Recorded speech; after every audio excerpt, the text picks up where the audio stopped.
দিন সকালবেলা উঠে কেন যেন খুবই নুডলস খেতে ইচ্ছা করছিল, তাই ভাবলাম যে একটু নুডলস বানিয়ে নিই। কিন্তু আমার জামাইয়ের কোনো কনফিডেন্স ছিল না আমার উপর।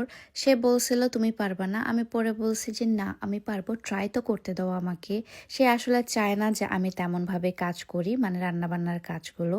সে জাস্ট সকালবেলা উঠে একটা ডিম পোস্ট আমার হাতে খায় এবং আমি কিছু বিস্কিট দিয়ে দিই। তারপর সে আমার উপর একটু দয়া খেয়ে আমার জন্য হচ্ছে এখন নুডলস বানাবে। অ্যান্ড সে আমাকে হচ্ছে পেঁয়াজ কাটার আসলে ট্রেনিং দিচ্ছিল যে কিভাবে পেঁয়াজটা কাটতে হয়। আমি প্রপারলি পেঁয়াজ তেমনভাবে কাটতে পারি না, এবং সে আসলে অনেক মজা রান্না করে এবং সে আমাকে রান্না করতে দেয় না। টু বি অনেস্ট, আমি রান্না করতে চাইলেও সে আমাকে রান্না করতে দেয় না। যদি আমি তাকে বলি যে প্লিজ আমাকে একটু রান্নাটা শিখতে দাও বা করতে দাও, ও বলে যে শেখার লাগবে না, আমি আছি কি করতে। তারপর সে কাজে চলে যায়। আমি তারপর যেটা করি সেটা হচ্ছে আমি একটু বাইরে বের হই, কারণ হচ্ছে আমার বাসা অনেক বোর লাগছিল এবং খাদিজাও সেই দিন হচ্ছে কাজে যায়নি। তাই ভাবলাম যে আমরা দুই ফ্রেন্ড মিলে আজকে বের হব। বাট বাইরে আজকে অনেক পরিমাণে ঠান্ডা ছিল। দ্যাটস ওয়াই হচ্ছে মানে খুব সুন্দর করে আমি নিজেরে একদম প্যাকড করে নিয়েছি। দেন বের হয়ে যায় আমি আমার ফ্রেন্ড খাদিজার সাথে। খাদিজাকেও আপনাদেরকে আমি দেখাবো। তার আগে সে আমাকে একটা পার্কে নিয়ে যায়। পার্কে গিয়ে আমরা পুরো বাচ্চার মতো হয়ে গিয়েছিলাম। পুরো বাচ্চার মতো আমি খেলা করছিলাম এবং এটা অনেক মজার একটা জিনিস। আমি আগে কখনো এভাবে উঠিনি, বা এখানে পার্কের মধ্যেও কখনো এইভাবে আমি মানে অ্যাক্টিভিটিস করিনি।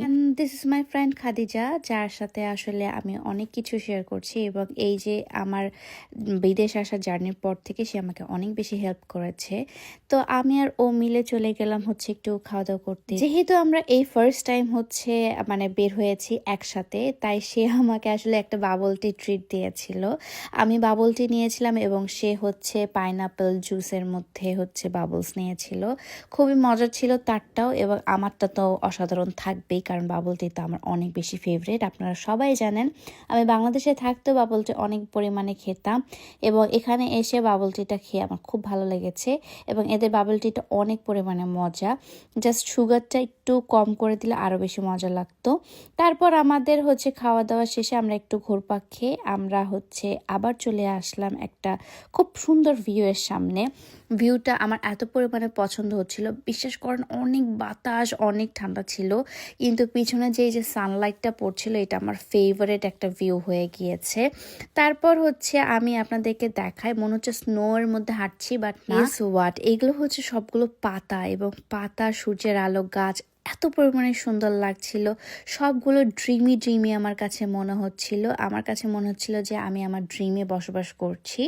তারপর আমি বাসায় চলে আসি। বাসায় এসে আমাদের এত পরিমাণে ঠান্ডা লাগছিল এবং আমার হাত লিটারেলি মানে বরফ হয়ে গিয়েছিল আমার হাত, এবং এত পরিমাণে ঠান্ডা হয়ে গিয়েছিল পুরো কান, নাক, আমার দেখেন নাক একদম পুরো লাল হয়ে গেছে।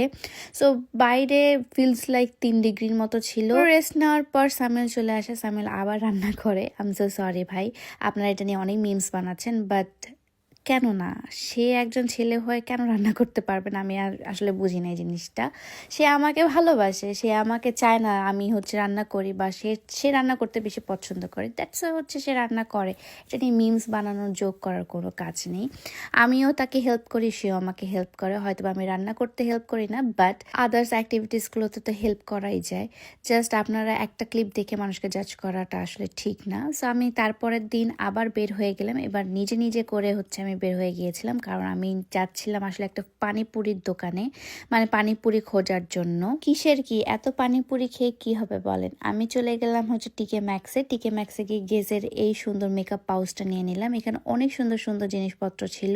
তারপর এখানে অনেক ড্রেসের দোকানও ছিল, বাট ড্রেসের এত দাম, ড্রেসের এত দাম এখানে ভাই। আমি ড্রেস এবার বাংলাদেশ গেলে আরো অনেক ড্রেসেস নিয়ে আসবো, অনেক ড্রেসের দাম। চলুন ড্রেস দেখতে দেখতে কিছু কমেন্ট পড়া যাক। শিলা ব্লগ আপু লিখেছে, খুব সুন্দর ভিডিওটি, আপনি দারুণ লাগছে। আপনি যে কতটা সুখী সেটা আপনার ফেস দেখে বোঝা যাচ্ছে। আসলে মেয়েরা সুখী থাকলে তাদের চেহারা এগুলো অনেক বেড়ে যায়। থ্যাংক ইউ সো মাচ আপু কমেন্টটি করার জন্য।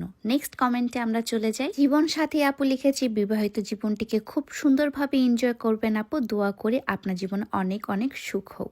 থ্যাংক ইউ সো মাচ আপু। নেক্সট কমেন্টে আবার চলে যাচ্ছি।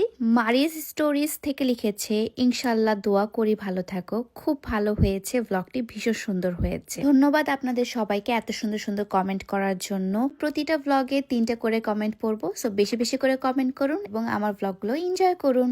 সো তারপরে আমি হচ্ছে মেকআপের বক্সটা নিয়ে এসে আমি আমার মেকআপ সবগুলো অর্গানাইজ করছিলাম।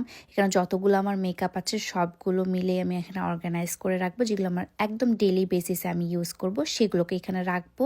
সো আমি এইভাবেই আজকের ব্লগটাও আমি শেষ করছি। খুবই শর্ট একটা ব্লগ দিচ্ছি। নেক্সট ব্লগটা খুব ইন্টারেস্টিং আসতে যাচ্ছে। Till then tata bye bye, দেখা হচ্ছে নেক্সট ব্লগে। আল্লাহ হাফেজ।